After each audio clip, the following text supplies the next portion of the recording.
Good morning and नमस्कार दोस्तों, स्वागत है आप सभी का आपके अपने YouTube channel GK search engine पर। आज है 29 जून और 29 जून से रिलेटेड राजस्थान करंट अफेयर्स के जितने भी इंपॉर्टेंट क्वेश्चन हैं सभी हम इस वीडियो में डिस्कस करने वाले हैं। तो पूरा वीडियो बहुत ध्यान से देखना और वीडियो के एंड में मैं आपसे एक क्वेश्चन पूछूंगा जिसका आंसर आपको कमेंट बॉक्स में देना है। कल के वीडियो में मैंने आपसे एक क्वेश्चन पूछा था जो था हाल ही में राजस्थान में बांसवाड़ा जिले में माही परियोजना के जीर्णोद्धार के लिए कितने करोड़ रुपए की वित्तीय स्वीकृति प्रदान की गई है। तो राजस्थान सरकार द्वारा 545 करोड़ रुपए इसके लिए मंजूरी किए गए हैं, यानी बी ऑप्शन यहाँ पर बिल्कुल सही था। जिन दोस्तों ने बी ऑप्शन कमेंट बॉक्स में सही जवाब दिया था उनको हार्दिक शुभकामनाएं। राजस्थान के मुख्यमंत्री अशोक गहलोत ने बांसवाड़ा जिले में माही परियोजना के जीर्णोद्धार के लिए विभिन्न कार्य करवाने हेतु 545 करोड़ रुपए की वित्तीय स्वीकृति जारी की है। इस कार्य से लगभग 80,000 हेक्टेयर भूमि के सिंचाई जल की दक्षता में वृद्धि हो सकेगी। बांसवाड़ा जिले की तहसील बांसवाड़ा, घाटोल, गढ़ी, आनंदपुरी, बागीदोरा, तलवाड़ा, अर्थुणा में परियोजना के कमांड क्षेत्र से किसानों को लाभ मिलेगा। उन्हें सिंचाई के लिए आवश्यक जल की सुनिश्चितता हो सकेगी। सीएम अशोक गहलोत की स्वीकृति से बाईं और दाईं मुख्य नहर सहित टोटल 7 नहरी तंत्र का सुदृढ़ीकरण इसमें किया जाएगा। चलिए स्टार्ट करते हैं आज के करंट अफेयर्स।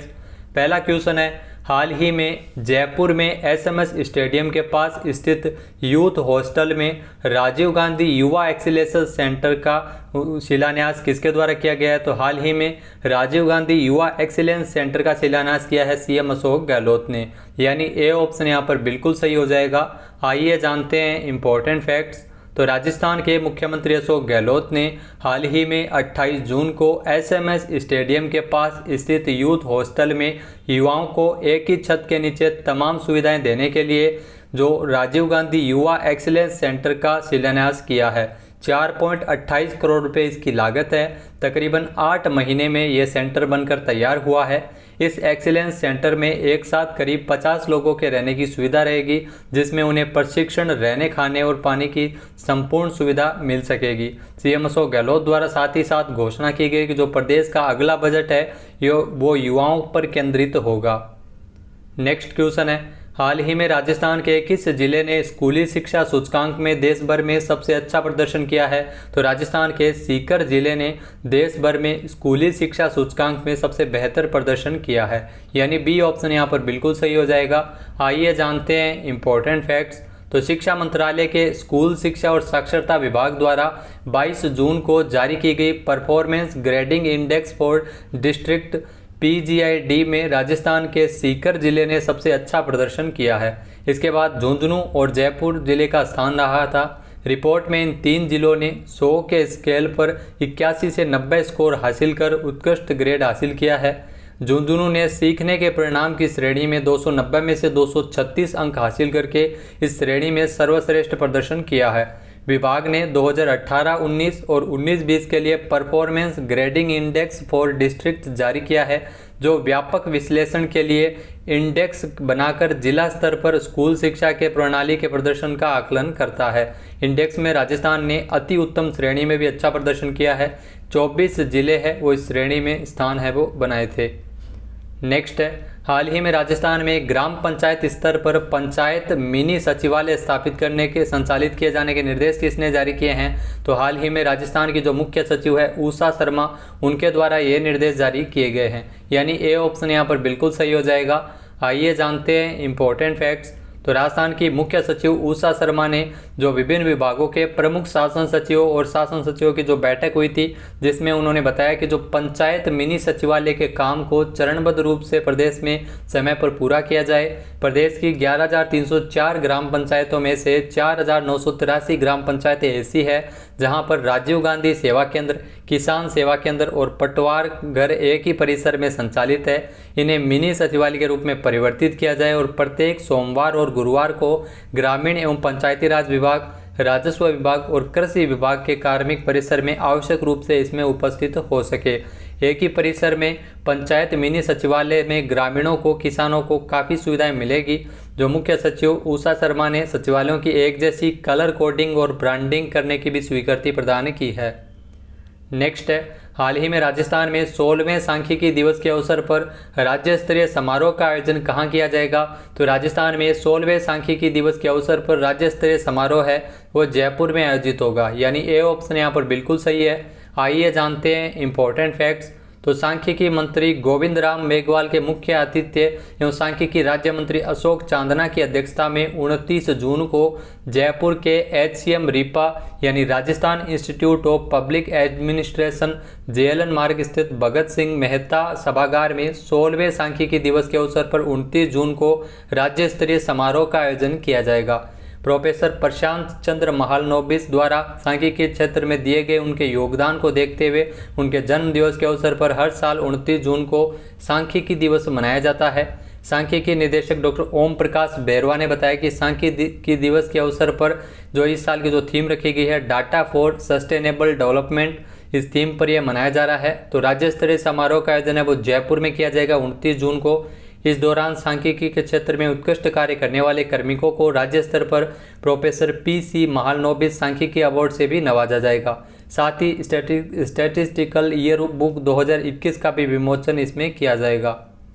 नेक्स्ट है, हाल ही में मनरेगा के तहत रोजगार उपलब्ध करवाने में राजस्थान का कौन सा जिला राज्य में प्रथम स्थान पर है? तो मनरेगा योजना के तहत रोजगार उपलब्ध करवाने में राजस्थान का जो बांसवाड़ा जिला है वो प्रथम स्थान पर है, यानी ए ऑप्शन इसका बिल्कुल सही हो जाएगा। आइए जानते हैं इंपॉर्टेंट फैक्ट्स। तो मनरेगा योजना के तहत जो रोजगार उपलब्ध करवाने में राजस्थान का बांसवाड़ा जिला है वो राज्य में प्रथम स्थान पर है। प्रदेश के बांसवाड़ा जिले में सबसे ज़्यादा रोजगार है वो दिया गया है मनरेगा योजना के तहत। मनरेगा योजना के तहत अगर बात कीजिए बांसवाड़ा में तो तकरीबन 2,34,883 महिलाओं और पुरुषों को रोजगार दिया है। इसी तरह राज्य में नागौर दूसरे नंबर पर है। नागौर में 2,23,868 लोगों को रोजगार मिला है। झुंझुनू मनरेगा योजना के तहत 24,000 से ज़्यादा लोगों को रोजगार दिया गया। झुंझुनू अगर बात की जाए तो सबसे निचले पायदान पर है। अगला क्वेश्चन है, हाल ही में राज्य सरकार द्वारा राजस्थान इलेक्ट्रिक व्हीकल पॉलिसी को मंजूरी कब प्रदान की गई है? तो राजस्थान सरकार द्वारा राजस्थान में राजस्थान इलेक्ट्रिक व्हीकल पॉलिसी को 24 मई 2022 को यह मंजूरी प्रदान की गई है, यानी सी ऑप्शन इसका बिल्कुल सही है। आइए जानते हैं इंपॉर्टेंट फैक्ट्स। तो राजस्थान के मुख्यमंत्री अशोक गहलोत ने राजस्थान इलेक्ट्रिक व्हीकल पॉलिसी को 24 मई को मंजूरी प्रदान की है। सीएम अशोक गहलोत द्वारा जो वर्ष 2019-20 के बजट में इलेक्ट्रिक व्हीकल नीति लाए जाने की घोषणा की थी। इलेक्ट्रिक व्हीकल नीति को मंजूरी देने के साथ ही राज्य में वाहनों की खरीद जो इलेक्ट्रिक वाहनों की खरीद को प्रोत्साहन देने के लिए प्रस्तावित एकमुश्त अंशदान और SGST पुनर्भरण के लिए 40 करोड़ रुपये के अतिरिक्त बजट के प्रावधान को भी स्वीकृति प्रदान की गई है। इस नीति के तहत इलेक्ट्रिक व्हीकल पॉलिसी के तहत लागू होने से राजस्थान में पेट्रोल डीजल के वाहनों से होने वाले प्रदूषण में कमी आएगी। नेक्स्ट क्वेश्चन है, मुख्यमंत्री अशोक गहलोत को मिले स्मृति चिन्ह एवं उपहारों की नीलामी हेतु कार्यक्रम सेवांजलि कब आयोजित किया गया था? तो सीएम अशोक गहलोत को मिले स्मृति चिन्ह एवं उपहारों की नीलामी के लिए जो सेवांजलि कार्यक्रम है वो 5 मई को आयोजित किया गया था, यानी बी ऑप्शन इसका बिल्कुल सही है। आइए जानते हैं इंपॉर्टेंट फैक्ट्स। तो सेवांजलि कार्यक्रम से जुड़ा क्वेश्चन पूछा जा सकता है। सेवांजलि जो कार्यक्रम है वो सीएम अशोक गहलोत को मिले स्मृति चिन्ह एवं उपहारों की नीलामी हेतु 5 मई को सीएम निवास पर आयोजित किया गया था। भारत सेवा संस्थान की ओर से हुए इस कार्यक्रम में लगभग 2 करोड़ रुपए की राशि है वो एकत्रित की गई थी। ये राशि निरोगी राजस्थान के लिए मुख्यमंत्री सहायता कोष में जमा होगी। उल्लेखनीय है कि जो स्मृति चिन्ह एवं उपहार जो सीएम अशोक गहलोत को मिले थे उसकी ऑनलाइन नीलामी आयोजित की गई थी। नेक्स्ट है, हाल ही में राजस्थान का पहला बर्ड पार्क कहां बनकर तैयार हुआ है? तो इम्पोर्टेंट क्वेश्चन है, एग्जाम में पूछा गया है हाल ही में लेबर असिस्टेंट के। तो राजस्थान का जो पहला बर्ड पार्क है वो उदयपुर में बनकर तैयार हुआ है, यानी बी ऑप्शन इसका बिल्कुल सही है। आइए जानते हैं इंपॉर्टेंट फैक्ट्स। तो उदयपुर जो झीलों की नगरी के लिए दुनिया भर में मशहूर है, अब देशी और विदेशी पक्षियों के लिए भी जाना जाएगा। शहर के गुलाब बाग में राजस्थान का पहला बर्ड पार्क बनकर तैयार हो गया है। सीएम अशोक गहलोत द्वारा हाल ही में इसका उद्घाटन भी किया गया था। पर्यटन बर्ड पार्क में एशियाई, ऑस्ट्रेलियाई, अफ्रीकी और अमेरिकी पक्षियों को देख सकेंगे। इसमें पक्षियों की कुल 28 से ज़्यादा प्रजातियां होंगी। पार्क का निर्माण पर्यटन विभाग, वन विभाग, नगर निगम और UIT द्वारा संयुक्त रूप से 11.5 करोड़ रुपए की लागत से किया जा रहा है। नेक्स्ट है, हाल ही में केंद्र सरकार ने research and analysis wing rock के प्रमुख जो सामंत गोयल का कार्यकाल है उनका कितना कार्यकाल है वो बढ़ा दिया गया है। तो हाल ही में भारत सरकार द्वारा research and analysis wing rock का जो प्रमुख है सामंत गोयल, जिनके कार्यकाल को 1 साल तक के लिए बढ़ाया है। यानी ए ऑप्शन यहाँ पर बिल्कुल सही है। जो आपको तस्वीर में देख रहे हैं वो है सामंत गोयल, इनका कार्यकाल रॉ में 1 साल तक के लिए बढ़ाया गया है। आइए जानते हैं इंपॉर्टेंट फैक्ट्स।